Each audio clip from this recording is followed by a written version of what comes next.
Hi, my name is Coldbeer and let's start with Brütal Legend.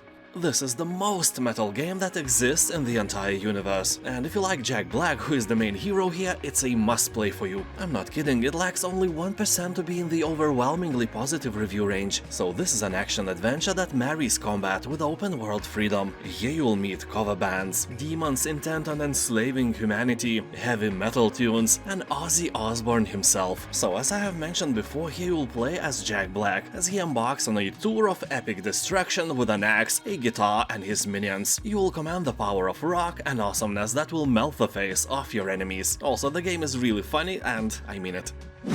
Iris and the Giant.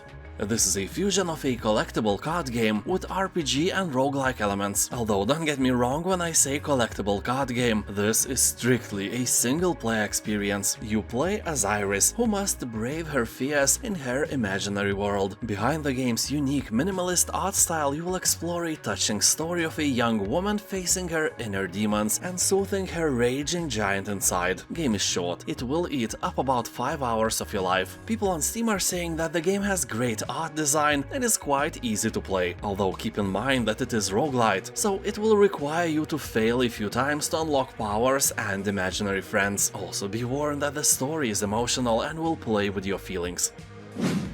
Cyberpunk 2077.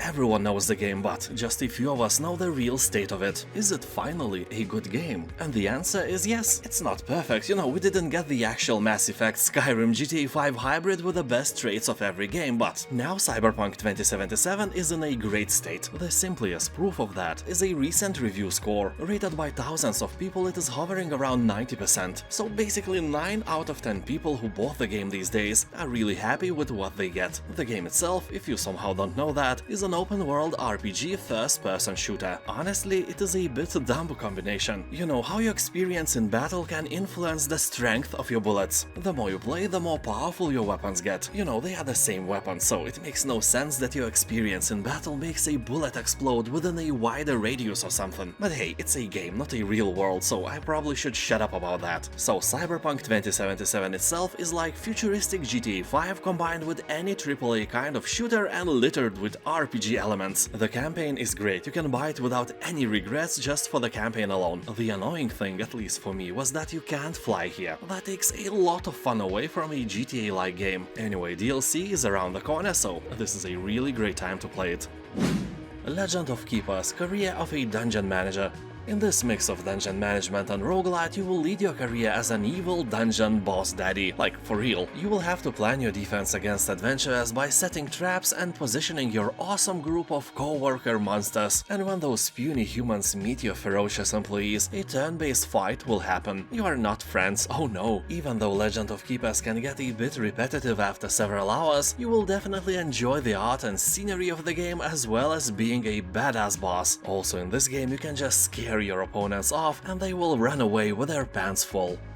Full of what? Don't leave us in the darkness, tell us your secrets, Mr. Coldbeer. Oh, shut up.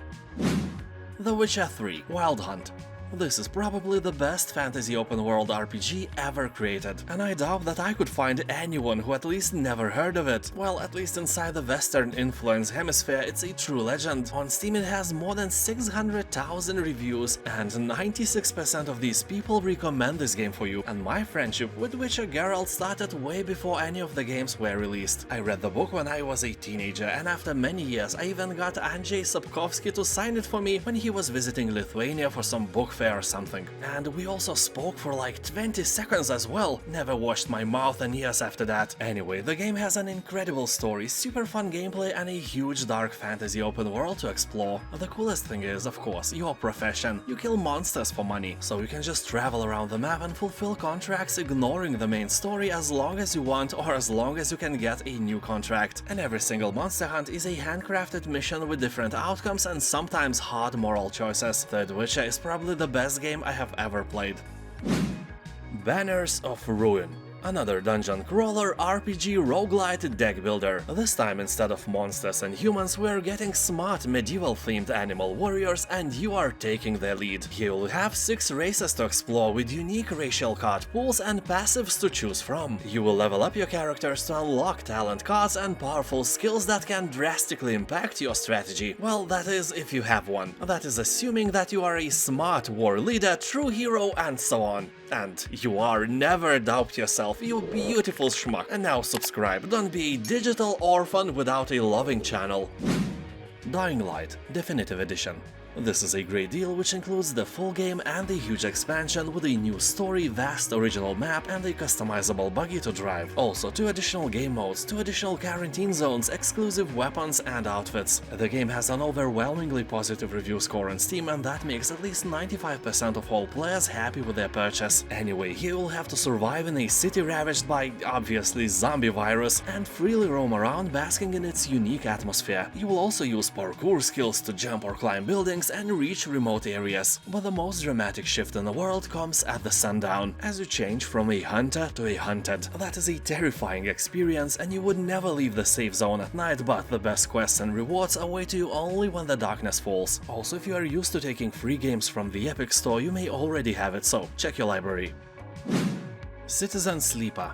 This is a serious game for serious people, and it has above 90% of positive reviews, meaning that this is a great game no matter how you look at it. Citizen Sleeper is a narrative RPG which takes you on Erlen's Eye, a ruined space station that is home to thousands of people trying to survive on the edges of an interstellar capitalist society. You are a sleeper, a digitized human consciousness in an artificial body, owned by a corporation that wants you back. So literally, someone owns your ass and the rest of you, and amongst the unfamiliar and colorful inhabitants of the Eye, you need to build friendships, earn your keep, and navigate the factions of this strange metropolis if you hope to survive. Game is text-based, with multiple endings, beautiful drawings, and sci-fi cyberpunk atmosphere. It's like a great book where you can actually tell the hero what he must do.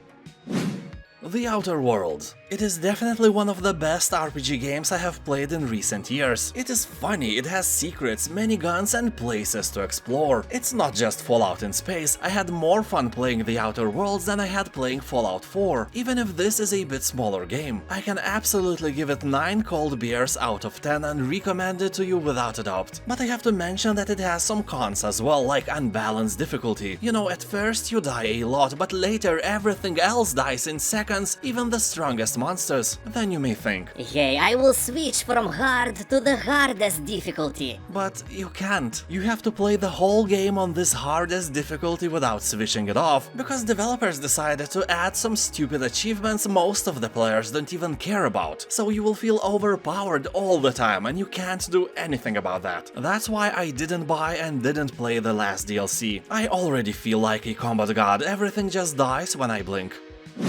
The Cave. You'll assemble your team of 3 from 7 unlikely adventurers, each with their own unique personalities and stories, then descend into the mysterious depths to explore locations like a subterranean amusement park or a medieval castle, not to mention a fully armed and ready to launch nuclear-tipped intercontinental ballistic missile. You'll explore a ginormous, completely seamless cave world presented in a cross-section. Control any hero from hillbilly to the time traveler. All 7 characters have their own unique personalities, special talents, and a dark secret reason for descending to the cave. People on Steam are saying that this is a great puzzle platformer, although it's quite old, but the price is really nice. Sunless Sea.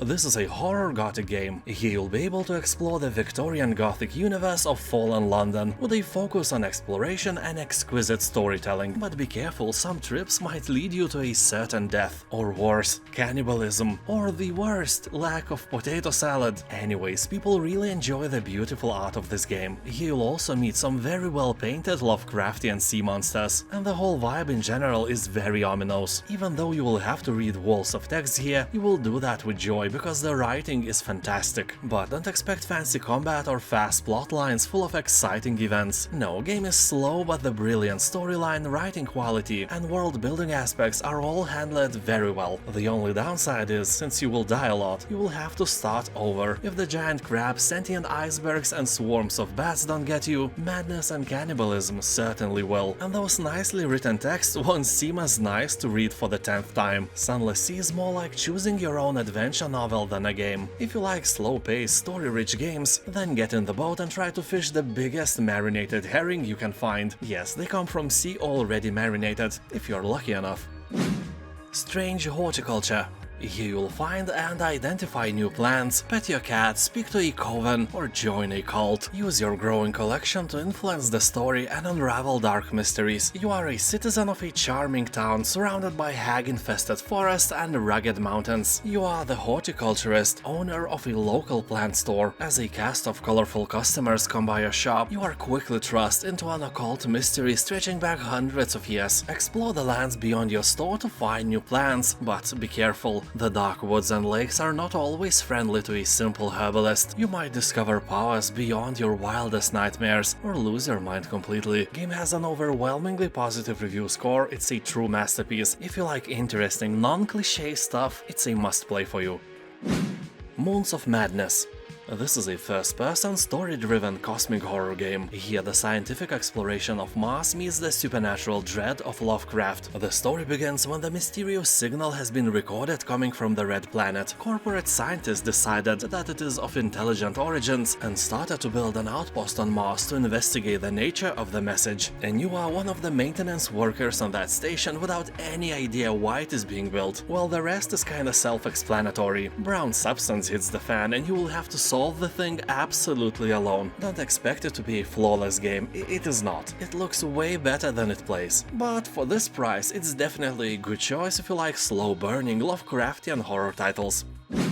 Figment. This is a really weird game, some hybrid between Diablo and Samorost. Developers call it a musical action adventure which is set in the recesses of the human mind. They describe it as a strange and surreal world, a place filled with our deepest thoughts, urges and memories, populated by many voices we hear in our heads. Yeah, except I don't hear any voices in my head and I think it's good. If you do, please visit a doctor, just in case. Well, of course, it depends on what those voices are telling you. For example, "You must make potato salad." Well, that is okay, let them be. Also keep in mind that there is a bundle of both Figment games available as well. Check it out if you feel like a fan of the franchise. Grounded.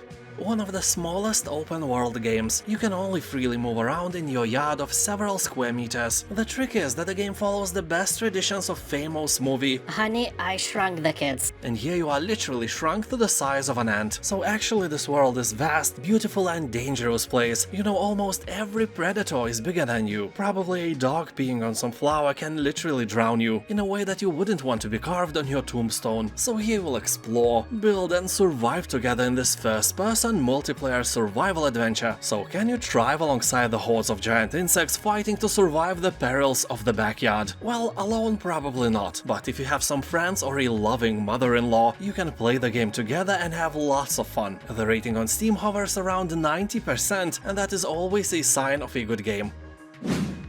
Unbound, Worlds Apart. This is a challenging, atmospheric and hand-drawn puzzle platformer set in a universe where all worlds are connected by portals. You control a gifted young mage who has the power to open portals and control the unique properties of each world, such as inverse gravity, time manipulation, super strength and more. Using these skills you must journey across dangerous worlds, each brimming with secrets and unique challenges. You must use every skill to defeat a ruthless evil that is tearing reality apart, while learning the shocking truth beyond your world's collapse. Spoilers, it was a lack of potato salad. I'm kidding, of course. Or am I? Fallout New Vegas Ultimate PCR. This is a legendary game and this deal is the best version of it possible. Pack contains DLCs like Dead Money, Honest Hearts, Old World Blues, Lonesome Road and so on. So basically if you play the game when it initially came out or never tried it, this version is the best way to experience Fallout New Vegas. Keep in mind that this is one of the best Fallout games ever created. You know, including classic games and new ones, Fallout New Vegas outshines them all. Everyone who played New Vegas is talking quite unanimously about its greatness. The game was created by Obsidian, the same guys who made Fallout clone The Outer Worlds and now are probably making the Elder Scrolls clone named Avowed. So serious clone people made this serious game and this price is kinda friendly. Not like all the inhabitants of the desert you will encounter in game. Mutant Year Zero Road to Eden.